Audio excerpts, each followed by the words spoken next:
अस्सलाम वालेकुम स्टूडेंट्स। आज हम इस्लामिक सीरीज़ इस्लामिक फाइनेंस का लेक्चर 3 डिस्कस कर रहे हैं।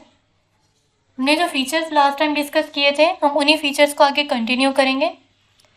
आज हमारे पास जो कंटिन्यू कर रहे हैं हम फीचर्स को, इसमें सबसे पहले हमारे पास जो टॉपिक है डिस्कस करने के लिए वो है गर्रार। हमने सबसे पहले वहाँ पर भी पढ़ा था कि गर्रार के बारे में हम पढ़ेंगे, तो आज हम डिटेल से इसको डिस्कस करें कि गर्रार क्या होता है। गरार जो है ये एक अरबिक टर्म है जिसे हम इस्लामिक फाइनेंस डिस्कस कर रहे हैं, तो इसलिए हम इस्लामिक वे में इसको पढ़ेंगे कि गरार इस्लामिक वर्ड है।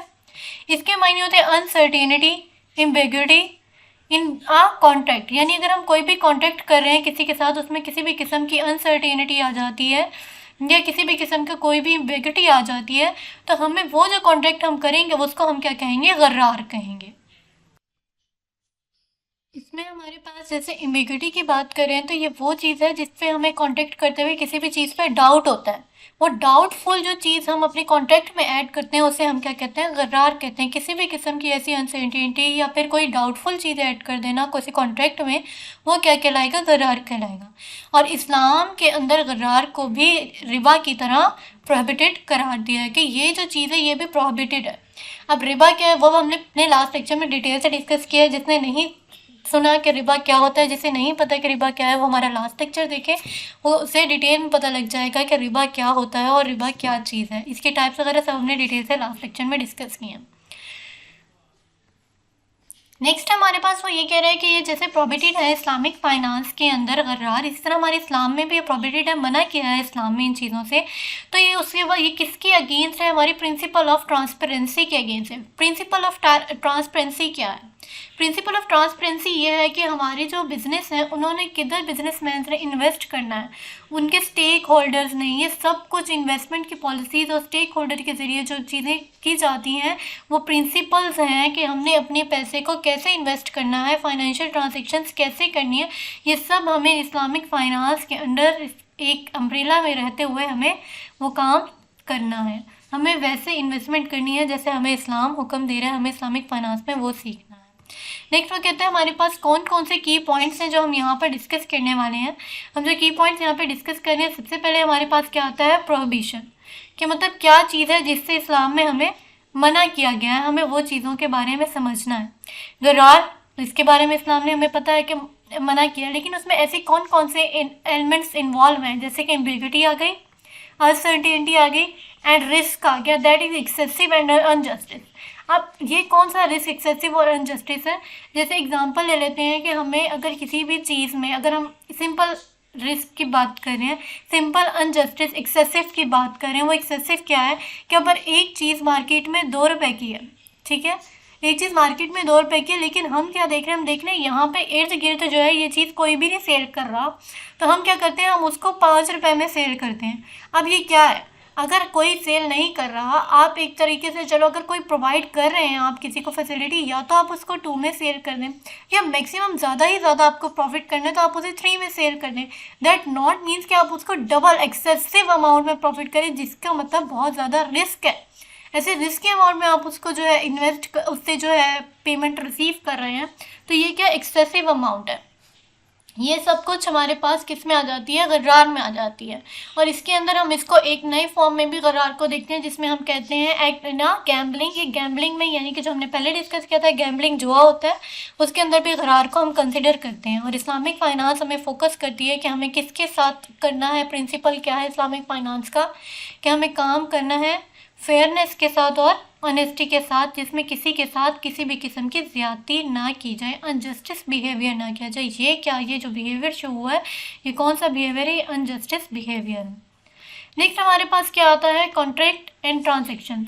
कॉन्ट्रैक्ट और ट्रांजेक्शन करते हुए हमें किस चीज़ पे फोकस करना चाहिए। अगर हम किसी के पास एक अपना कॉन्ट्रैक्ट का पेपर लेकर गए हैं तो हमें ये फोकस करना चाहिए जो जो चीज़ें इस कॉन्ट्रैक्ट के अंदर लिखी हुई हैं वो बिल्कुल क्लियरली डिफाइन हो कि ये चीज़, ये पॉइंट ये कह रहा है। अगर फर्स्ट पॉइंट के ऊपर हम फोकस कर रहे हैं तो ये हमें कह रहा है कि हमें इस रेट के ऊपर, इस पॉइंट के ऊपर हमें इस तरह जो है अपनी बिजनेस को इम्प्लीमेंट करना है। वो बात क्लियर साबित होनी चाहिए, जो क्लियर लिखी होनी चाहिए, वेल डिफाइंड होनी चाहिए, किसी भी किस्म के डाउट से क्या होनी चाहिए, फ्री होनी चाहिए। ऐसा नहीं है कि हम कोई क्लॉज उसमें ऐसा ऐड कर दें जिसमें हम बाद में कहें कि हमारे कहने का इसमें मकसद तो ये था, इसमें ये पॉइंट देखें, ये बात ये ऐसे ऐसे शो कर रही है।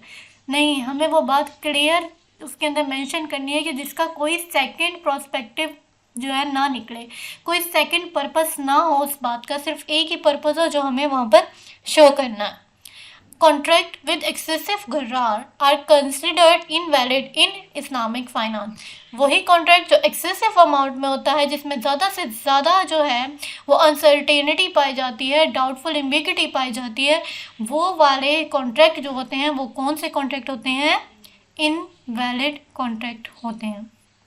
नेक्स्ट हमारे पास क्या है? Risk sharing. रिस्क शेयरिंग का आप बहुत अच्छे से जानते हैं कि हमने और अपने लेक्चर्स में भी डिस्कस पीछे कर चुके हैं कि रिस्क शेयरिंग कहाँ से निकला है। ये हमारे फर्स्ट लेक्चर में डिस्कस है कि रिस्क शेयरिंग क्या होती है और रिस्क सेविंग क्या होती है, ये भी हमने डिटेल से उसमें डिस्कस किया हुआ है। Islamic finance encourage risk sharing between parties involve in financial transaction.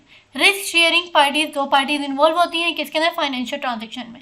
Financial transaction हमेशा दो पार्टीज के दरमियान में होते हैं। जब तक आपके पास दूसरी पार्टी नहीं होगी आप फाइनेंशियल ट्रांजेक्शन कैसे कर सकते हैं? आप खुद के साथ फाइनेंशियल ट्रांजेक्शन तो नहीं करेंगे, यकीनन कोई पार्टी होगी जिसके साथ आप फाइनेंशियल ट्रांजेक्शन करेंगे। तो इसके लिए हमें क्या करना है? हमें जो है एक पार्टी के साथ अगर हम कर रहे हैं तो हमें ये अनफेयर किस्म के रिस्क, इन चीज़ों से क्या करना है? बचना है, जिसमें हम ज़्यादा से ज़्यादा किस्म के एक्सेसिव गरार किस्म की चीज़ें ना मौजूद हों, अनसर्टेनिटी मौजूद ना हो, जिसमें डाउटफुल सिचुएशंस ना हो, जिसमें ऐसे पॉइंट्स ना हो जो दूसरी पार्टी के लिए नुकसानदेह हो, उनके साथ क्या हो? अनफेयर ट्रीटमेंट हो। ये हमें इस्लामिक फाइनेंस इस बारे में हमें क्या करता है? डिस्करेज करता है।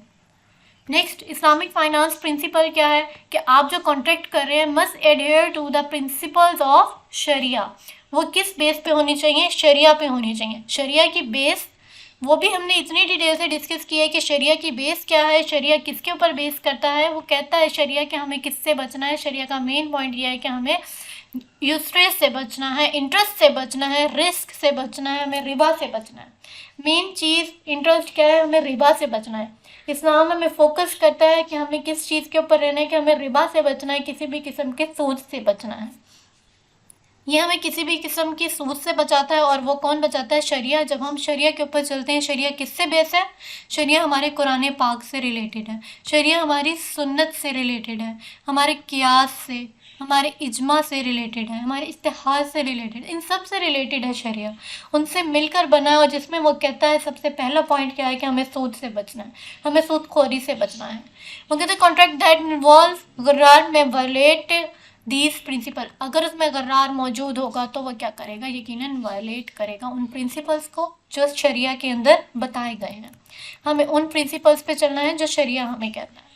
नेक्स्ट हमारे पास क्या है? Legal framework. लीगल फ्रेमवर्क क्या है? बहुत सी कंट्रीज़ हैं जैसे कि जिसमें पाकिस्तान भी इंक्लूड है। उसका लीगल फ्रेमवर्क यही है कि वो रेगुलेटरी बॉडीज़ किसके ऊपर चल रही हैं, हमारी किस बेस के ऊपर हमारी रेगुलेटरी बॉडीज़ चल रही हैं?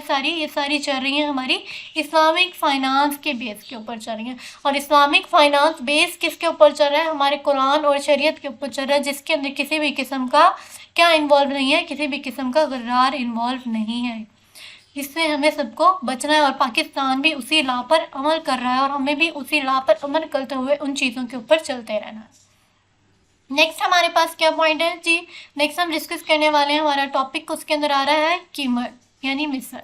ये क्या चीज़ होती है? ये भी क्या है? अरेबिक टर्म है, जिसको किससे रिलेट किया गया है? गैम्बलिंग से रिलेट किया गया है, जुए से रिलेट किया गया है, यानी game of chance.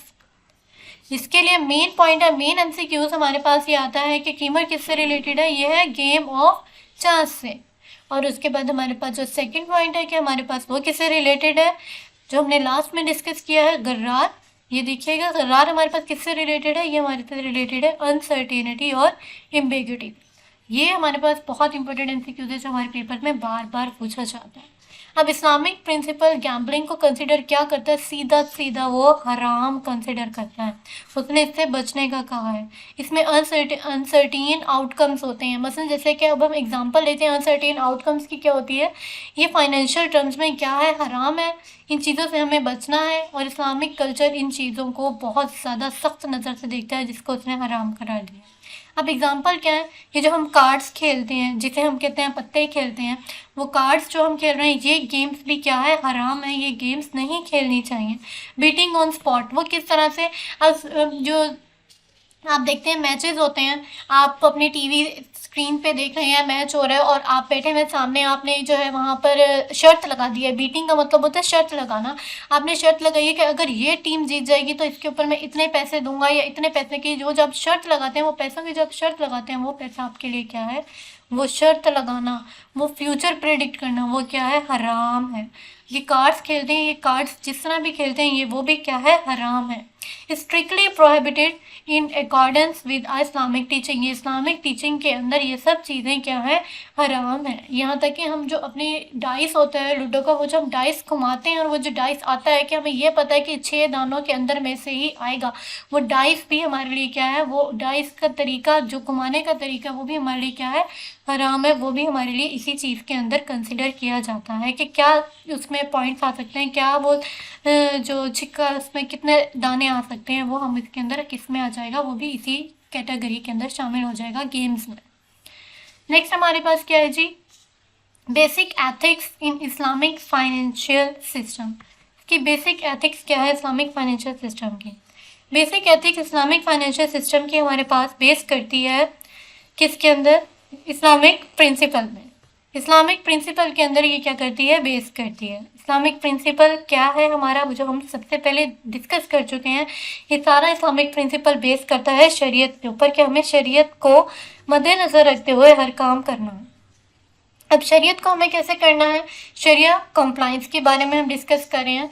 The foundation of Islamic finance is adherence to शरिया law. All financial transaction and business activities must comply with Sharia principle, which prohibit practices like changing or paying interest. वही बात यहाँ पे है कि शरिया कहता है कि हमें शरिया लॉ को फॉलो करना है, और फॉलो करते हुए जो हमें फाइनेंशियल ट्रांजैक्शन और बिजनेस एक्टिविटीज़ है, वो मस्ट हमें किसको फॉलो करते हुए करनी है, शरिया प्रिंसिपल को। तो शरिया प्रिंसिपल हमें क्या कहता है, हमें बचना है किससे, लाइक चार्जिंग और पेइंग ऑफ इंटरेस्ट। ना हमने खुद सूद पे करना है, ना हमने खुद सूद चार्ज करना है, यानी किसी से लेना है, ना लेना है ना देना है। जैसे हम ये कहते हैं ना कि अर्राश और मुर्तशी, यानी रिश्वत लेने वाला और रिश्वत देने वाला दोनों जहन्नमी है, तो इसी तरह जो है ये सूद के लिए भी यही प्रोस्पेक्टिव है, ना आपने लेना है ना आपने देना है। गैम्बलिंग की बात करें, गैम्बलिंग भी हमारे पास ऊपर डिटेल से हमने पढ़ लिया, मिस्र को ये भी क्या है, हराम है।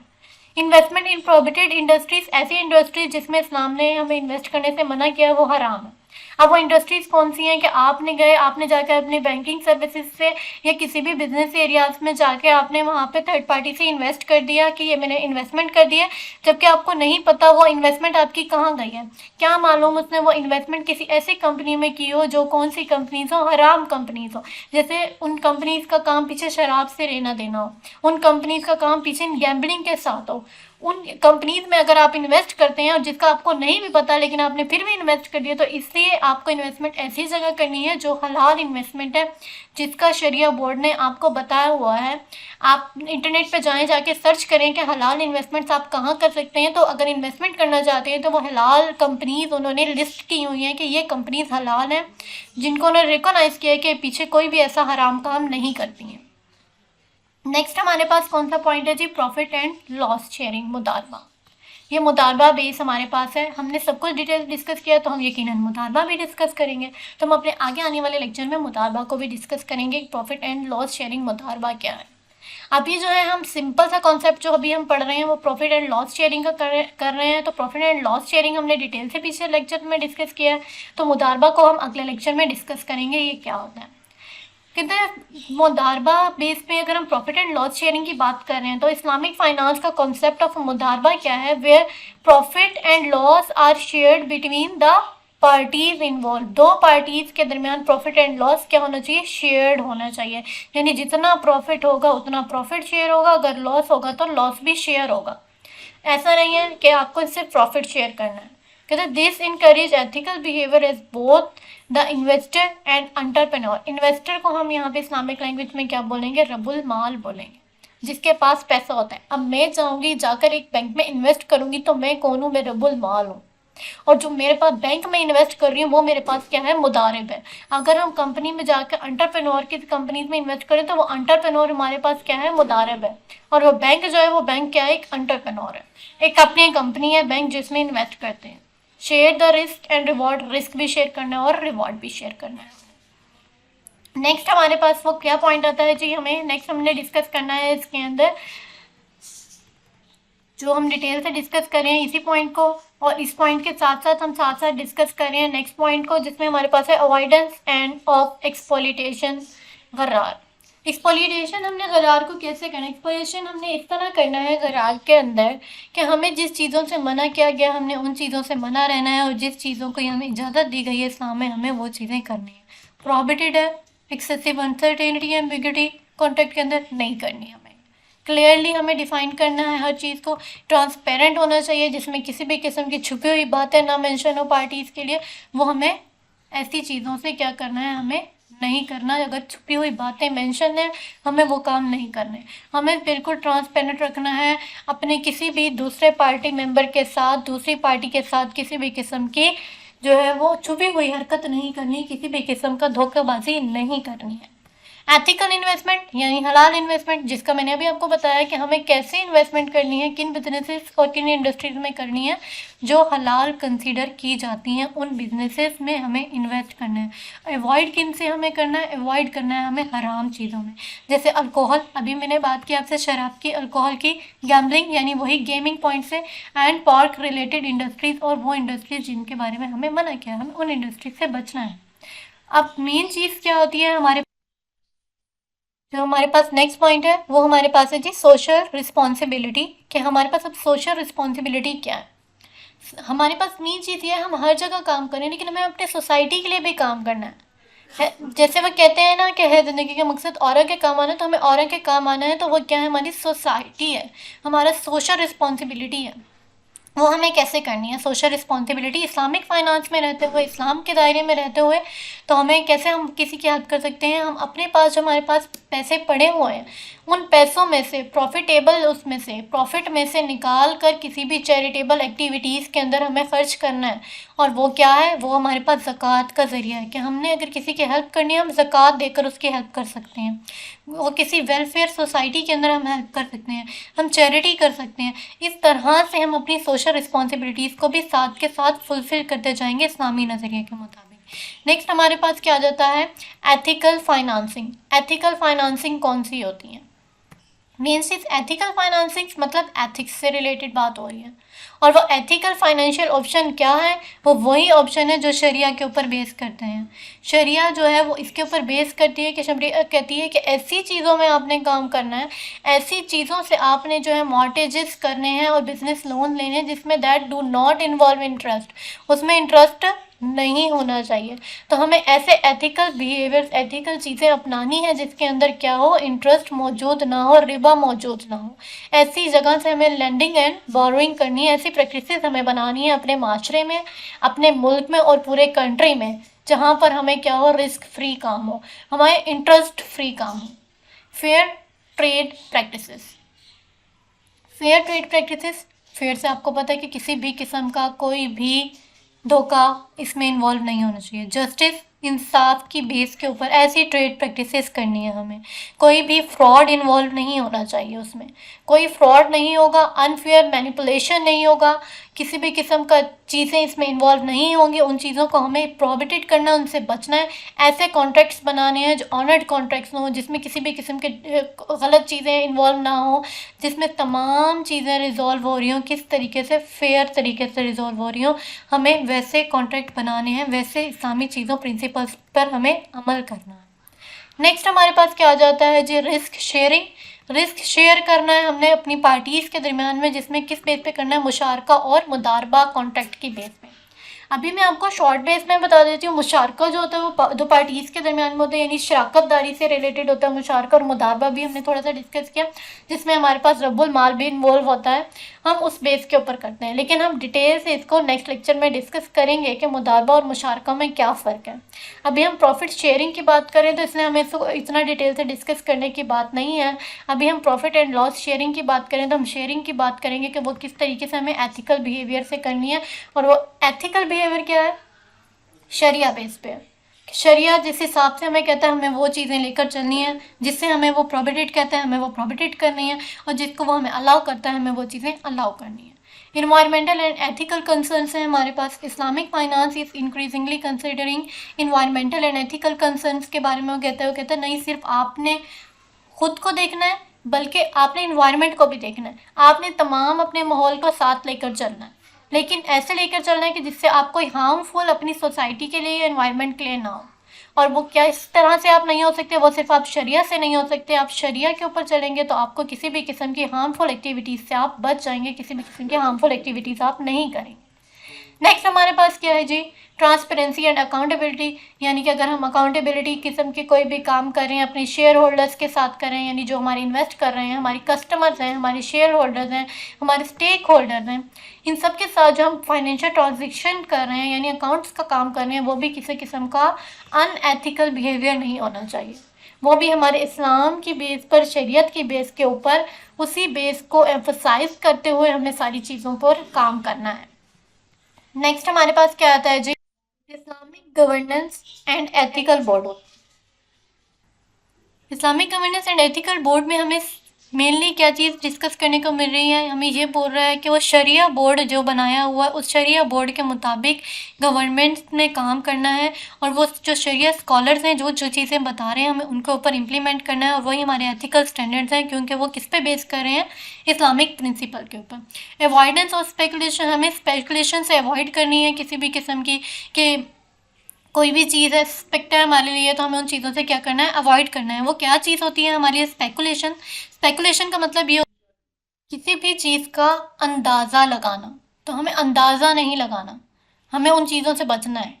तो वो कहते हैं speculation activities that assemble gambling, वही बात तो कर रहा है गैम्बलिंग की, कि हम जुए में अंदाज़ा लगाते हैं कि इस बंदे के पास ये होगा और मेरे पास ये होगा और हम ऐसे करके ऐसे जीत जाएंगे। ये अंदाज़ा लगाना क्या है, इस्लाम में मना है। आप फ्यूचर को प्रेडिक्ट नहीं कर सकते हैं, जो चीज़ अल्लाह के हाथ में वो उसी के हाथ में ही रहने दें, आप अपने हाथों में ना लें। वो बात इस्लाम हमें इस बात पे फोकस करता है कि उन्हें हमें एक्टिविटीज़ से क्या है, बचना है। अगर हम शॉर्ट फॉर्म में इसको डिस्कस करें बिजनेस एथिक्स को, तो वो हमें डीपली रूट्स उसकी किसके साथ बार बार जाकर मिली हैं, शरिया के साथ मिली हैं। हर जगह पे हमने किसको डिस्कस किया है, शरिया को डिस्कस किया है कि हमें शरिया प्रिंसिपल्स के मुताबिक चलना है। अगर हम उसके ऊपर फोकस रखेंगे, अपना एम्फसाइज शरिया प्रिंसिपल पर रखेंगे, तो हम एथिकल बिहेवियर में भी ठीक होंगे, हम फेयरनेस में भी ठीक होंगे, हम अपनी सोशल रिस्पॉन्सिबिलिटीज़ भी फुलफ़िल कर सकेंगे। ये तमाम चीज़ें हम उसी वक्त कर सकते हैं जब हम शरीयत के ऊपर बेस करेंगे, शरीयत पे फोकस करेंगे। नेक्स्ट पॉइंट है हमारे पास जी, comparison between capitalism and Islamic economic system.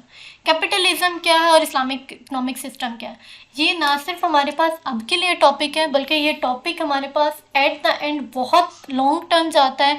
आप बहुत ज़्यादा इंटरव्यूज़ देने के लिए जाते हैं, जब आप अगर आर्मीज़ के इंटरव्यूज़ देने के लिए जाते हैं, आप अपने ऑफिस के इंटरव्यूज़ देने के लिए जाते हैं, या आप किसी भी जगह पर कॉर्पोरेट सेक्टर में जाते हैं, तो आपसे पूछ लेते हैं कि कैपिटलिज्म क्या होता है, ये कॉर्पोरेटिज्म क्या होता है, ये सारे जो इज़म्स हैं हमारे पास ये क्या होते हैं, इस्लामिक इकोनॉमिक सिस्टम क्या है, ये सारे इज़म्स हम डिटेल से डिस्कस करते रहेंगे। लेकिन आज जो हम डिस्कस करें वो है हमारे पास capitalism and Islamic economic system क्या है। नेक्स्ट हमारे पास सबसे पहले है जी कैपिटलिज्म। कैपिटलिज्म किसके ऊपर बेस कर रहे हो, कहता है base on a private ownership, यानी प्राइवेट, आपने कंपनी देखी होंगी इस तरह कैपिटलिज्म बेस करती है प्राइवेट ओनरशिप पे, और ये सिस्टम बेस करता है इकोनॉमिक फ्रीडम पर। वो कहता है इकोनॉमी जो है वो फ्री है, लेकिन मार्केट क्या है, यही बात है, मार्केट क्या है, वो फ्री है, लेकिन इसकी जो डिमांड एंड सप्लाई ये सब चीज़ें किसके ऊपर बेस कर रही होती हैं, एक इंडिविजुअल के ऊपर बेस कर रही हैं। वो इंडिविजुअल जो है अपनी स्किल और एबिलिटी के ऊपर बेस करते हुए कहता है कि ये सारा सिस्टम क्या है, मेरा है, मैं इसका मालिक हूँ। आप किसी कंपनी में जाते हैं, प्राइवेट कंपनी होती है, वो कहता है ये मेरी ऑनरशिप है, मैंने कंपनी बनाई है, इसका मालिक मैं हूँ, इसमें स्किल्स जो हैं, जो इसमें एबिलिटीज़ हैं, जो चीज़ें चल रही हैं वो किस पे हैं, मेरे बेस पे चल रही हैं। ये क्योंकि इसका मालिक मैं हूँ, ये कंपनी मेरी है। लेकिन इस्लामिक इकोनॉमिक सिस्टम क्या कहता है? इस्लामिक इकोनॉमिक सिस्टम कहता है, ये बेस किसके ऊपर करती है? इस्लामिक शरीयत लॉ पे। वो कहता है जब ये इकोनॉमी सब कुछ बनाई हुई किसकी है? अल्लाह ताला की है। तो उसके कंपनी हो या मुल्क हो या चीज़ हो, हर चीज़ की जागीर किसके हाथ में है? अल्लाह ताला के हाथ में है। तो वो कहता है कुरान मजीद की वो वर्स भी, ये सूरह बकरा के अंदर जो है 284 में, आप डिटेल से इसको ज़रूर पढ़िएगा। 284 सूरह बकरा में आपको उसको और डिटेल से समझने का मौका मिलेगा, और ज़रूर इसको आप तर्जुमे के साथ पढ़िएगा, जिसमें उसमें वो कहता है whatever is in the heavens and whatever is in the earth belongs to Allah. वो कहता है जो कुछ जो है ज़मीन पर है और जो कुछ जन्नत में मौजूद है, हेवन मतलब जन्नत में, जो कुछ वहाँ है जन्नत में मौजूद है, जो कुछ ज़मीन पर है, यानी जो कुछ आसमानों में है, जो कुछ ज़मीनों में है, सब का मालिक कौन है? अल्लाह ताला है। वो कहता है और कोई पर्सन जो है इसका मालिक नहीं हो सकता, कोई कैपिटलिज्म में जो है वो नहीं बेस करता, हर चीज़ का मालिक जो है वो अल्लाह ताला है। अब इसी तरह इसको हम कंपैरिजन इसका देख रहे हैं, इधर हम डिस्कस कर रहे हैं इस्लामिक को और इधर हम डिस्कस करेंगे कैपिटलिज्म को। वो कहते हैं राइट टू ऑन प्रॉपर्टी। इस्लाम में वो क्या कहते हैं? ऑनरशिप किसकी है? Unique person. यूनिक कौन है? वो अल्लाह ताला है। वो कहते हैं तमाम चीज़ें किसकी हैं? अल्लाह ताला की है। लेकिन कैपिटलिज्म क्या कहता है? कैपिटलिज्म कहता है प्राइवेट ऑनरशिप, मैं हूँ, मेरी है हर चीज़, डिस्ट्रीब्यूशन मेरी है, एक्सचेंज मेरी है, मैनेज मैं कर रहा हूँ। तो इसका कैपिटलिज्म इस बेस के ऊपर करती है, प्राइवेट ऑनरशिप के ऊपर बेस करती है। और वो चीज़ को कहता है कि अगर मैंने ही बनाई है, ये कंपनी मैंने खड़ी की है, तो इसका प्राइवेट प्रॉफिट का हकदार भी मैं हूँ। तो तमाम चीज़ें उसके हाथ के अंदर होती हैं। नेक्स्ट हमारे पास कहते हैं ऑनरशिप। इस्लाम कहता है ऑनरशिप जो सिर्फ और सिर्फ होती है subjected to a moral obligation, सिर्फ यानी कि उसमें ऑनरशिप किसकी है? अल्लाह ताला की ऑनरशिप होती है। लेकिन कहता है इसकी कौन सी ऑनरशिप होती है? इसकी ऑनरशिप प्राइवेट ऑनरशिप होती है। नेक्स्ट हमारे पास वो क्या कहता है? इकोनॉमिक फ्रीडम की। इकोनॉमिक फ्रीडम क्या होता है? कहता है इकोनॉमिक फ्रीडम ये होता है इस्लाम अलाउ करता है फ्रीडम को, लेकिन किस चीज़ में? शरीयत की बाउंड्रीज़ के अंदर, कि क्या हलाल है क्या हराम है। वो बताता है कि हमें इंटरेस्ट से बचना है, हमें यानी सूद से बचना है। किससे बचना है? हमें सूद से बचना है। और वो क्या कहता है? और हमें किससे बचना है? हमें ब्राइबरी यानी हमें रिश्वत से बचना है। सेल ऑफ वाइन, हमें शराब से बचना है। नारकोटिक्स से बचना है, यानी ये ड्रग्स वगैरह चीज़, इनसे बचना है। शॉर्ट वेटिंग से बचना है। शॉर्ट वेटिंग का मतलब जो है वो हम शॉर्ट सेलिंग में भी ले सकते हैं कि शॉर्ट सेलिंग से भी बचना है। शॉर्ट वेटिंग मतलब नाप तोल की कमी से बचना है हमें। मयरिंग यानी जो हम किसी भी चीज़ को कर रहे हैं वही वेटिंग एंड मयरिंग, उन सब से बचना है। नाप तोल में भी चीज़ों को हम कम थोड़ा ना करें, वेट करते हुए, मतलब उसको मयर करते हुए। अगर हमने किसी को 10 दान देने, हमने उसको 9 दे दिए हैं उसको, इस तरह मयरिंग करते हुए। ये तो नज़र आते हैं ना कि 10 देने थे 9 दे दिए, लेकिन अगर आटे में आप थोड़ी बहुत भी कमी कर देंगे वो नहीं नज़र आएगा। वो तो क्या है? वो भी शॉर्ट वेट और मयरिंग है, उससे हमें बचना है। हमें गैम्बलिंग से बचना है, हमें स्पेकुलेशन से बचना है, अंदाजे लगाने से बचना है, मोनोपली से बचना है। मेन चीज़ मोनोपली, अपनी अजारादारी नहीं करनी, अपनी नहीं करनी है आपने अजारादारी, उससे बचना है आपने। और कैपिटलिज्म जो है वो भी हमें किस बात के बारे में कहता है? कहता है कैपिटलिज्म हमें कहता है कि हमें जो है individuals has liberty and engage in any kind of profit में, मतलब जो इंडिविजुअल है ना वो हर चीज़ का मालिक है। वो कहता है मैं ही हूँ इस चीज़ का मालिक, मैं ही प्रॉफिट का मालिक हूँ, मैं ही हर चीज़ का मालिक हूँ। वो इतनी इमोरल एक्टिविटीज़ पे कर जाता है, उसे पता ही नहीं लगता कि मैं गैम्बलिंग कर रहा हूँ, मैं प्रोस्टिट्यूशन कर रहा हूँ, मैं स्मगलिंग कर रहा हूँ, मैं ब्लैक मार्केटिंग कर रहा हूँ, मैं प्रॉफिटिंग कर रहा हूँ, मैं हॉर्डिंग कर रहा हूँ, मतलब मैं जो कुछ भी कर रहा हूँ। वो समझता ही नहीं है कि ये एक्टिविटीज़ मेरे फ्रॉडलेंट, ये सारी एक्टिविटीज़ इस्लाम के अगेंस्ट जा रही हैं। वो कहता है मैंने इस कंपनी को बनाया है और अब मैं इस कंपनी को कहाँ से कहाँ पहुँचा सकता हूँ, उसके लिए मुझे जो करना पड़े मैं वो करता हूँ। वो इस्लामी चीज़ों को मद्देनज़र नहीं रखता, और बहुत सी कंपनी हैं जो रखते भी हैं, लेकिन वो इस्लामिक मॉरल्स के साथ चलती हैं लेकर। तो इस तरह हमें इन चीज़ों से वगैरह, हमें अपनी एक्टिविटीज़ जो बिज़नेस की करनी है, हमें इन चीज़ों से क्या है? बचना है, इन तमाम एक्टिविटीज़ से बचना है। जो हमें रिलीजन कहते हैं हमें उसके साथ चलना है, हमें सेल्फिशनेस नहीं करनी है, हमें मिसट्रस्ट नहीं करना है। उसके बाद मोनोपली की अभी हमने बात करी कि मोनोपलीज हमें नहीं करनी। जो हमारे नबी पाक सल्लल्लाहु अलैहि वसल्लम ने बताया, who ever monopolies is a Sinner, वो तो गुनाहगार है जो ये करते हैं मोनोपलीज। और कैपिटलिज्म वो कहता है कि भाई मैं जो बिज़नेस है वो मोनोपलाइज अपना करूँगा, तभी तो मैं मार्केट के अंदर चल सकता हूँ, तभी तो मैं हायर प्राइसेस पे चीज़ें बेचूंगा, तभी तो मैं अपने स्मॉल बिजनेस को बड़ा बना सकता हूँ।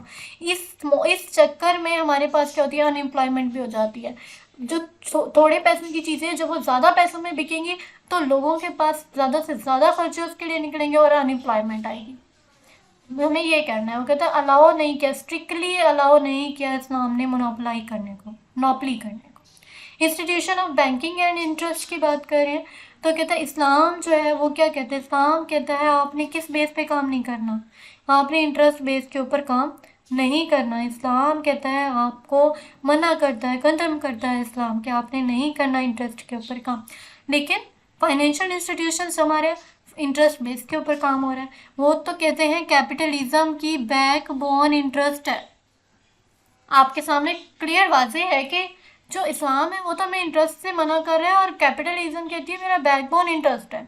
आपके सामने क्लियर मेंशन है कि फाइनेंशियल इंस्टीट्यूशंस कैसे काम कर रहे हैं। हमें उन चीज़ों से बचना है जो हमें इस्लाम कहता है।